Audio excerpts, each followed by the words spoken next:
नाजरीन अस्सलाम वालेकुम। आप देख रहे हैं peace Hyderabad news and entertainment channel. आपका मेज़बान मोहम्मद यूनुस ताज। हमारे यूट्यूब चैनल पीस हैदराबाद को लाइक कीजिए, शेयर कीजिए और सब्सक्राइब कीजिए। आज की ताज़ा खबर ये है,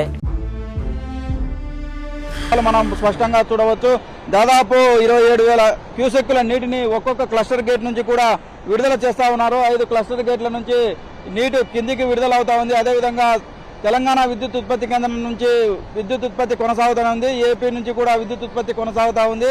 60,000 క్యూసెక్కుల నీరు నాగార్జున సాగర్కు కిందికి నీటికి విడుదల చేస్తున్న పరిస్థితి అయితే ఉంది। మొత్తం మీద 1,30,000 క్యూసెక్కుల నీరు దిగువ నాగార్జున సాగర్కు వెళ్తా ఉంది। అదేవిధంగా చూసుకున్నట్లయితే శ్రీశైల జలాశయానికి 4,50,000 క్యూసెక్కుల నీరు వరద ప్రవాహం కొనసాగుతూ ఉంది।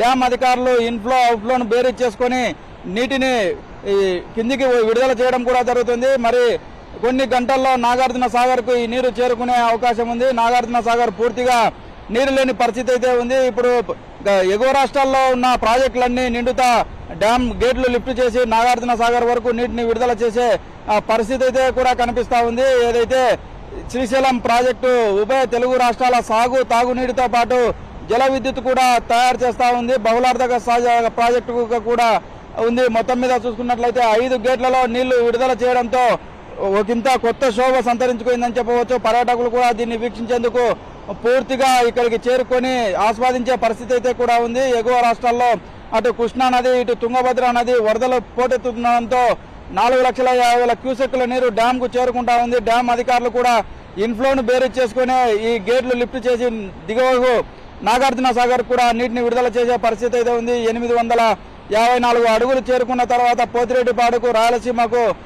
సాగునీటిని అందించేందుకు జలవనరుల శాఖ అధికారులు కూడా నీటిని విడుదల చేయడం కూడా జరిగింది। మొత్తానికి శ్రీశైల ప్రాజెక్టును చూసేందుకు పర్యాటకులు కూడా ఎక్కువ సంఖ్యలో ఇక్కడికి చేరుకుంటున్నారు।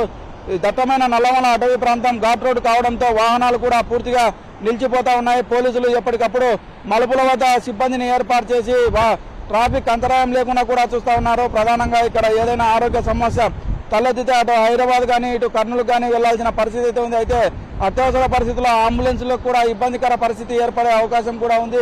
నాగార్జున సాగర్ కు నీటిని విడుదల చేస్తున్నానంతో 2 తెలుగు రాష్ట్రాల రైతాంగం కూడా ఆనందం వ్యక్తం చేస్తున్న ఆ పరిస్థితి కూడా లేకపోలేదు। అటు సాగు తాగునీరు అందే అవకాశం ఉంది। మొత్తం మీద చూసుకున్నట్లయితే శ్రీశైల దేవస్థానాన్ని దర్శనం చేసుకుని అటు సాగర్ను కూడా చూడాలని చెప్పేసి ఉభయ తెలుగు రాష్ట్రాలకు సంతరించుకుంది। పూర్తి స్థాయి నీటి మట్టం చేరుకొని నిండు కుండలా మారింది। దీంతో డ్యామ్ అధికారులు 5 గేట్లు లిఫ్ట్ చేసి దిగువకు నాగార్జున సాగర్కు నీటిని విడుదల చేశారు। శ్రీశైల జలాశయంకు సంబంధించి 4, 5, 6, 7, 8 గేట్లను 10 అడుగుల మేర లిఫ్ట్ చేసి నీటిని నాగార్జున సాగర్కు విడుదల చేశారు। 1,35,000 క్యూసెక్కుల నీరు స్పిల్వే ద్వారా దిగువకు పరుగులు పెడుతోంది। ఒక్కొక్క గేట్ నుంచి 27,000 క్యూసెక్కుల నీరు నాగార్జున సాగర్కు వెళ్తోంది।